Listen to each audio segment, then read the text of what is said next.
pwede mo kainin yung cup.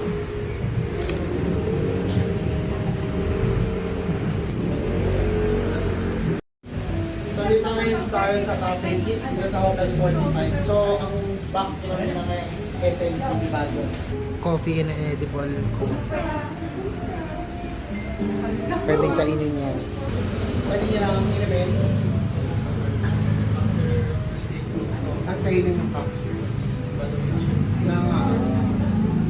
Nice visiting this place. Maraming resort. And then, makamoka. Kasi sabi nga dito, be part of the solution.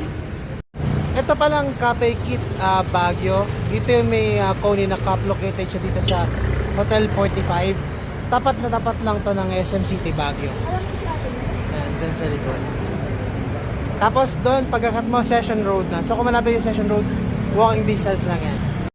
Etong Cafe Kit Baguio ay sa Hotel 45.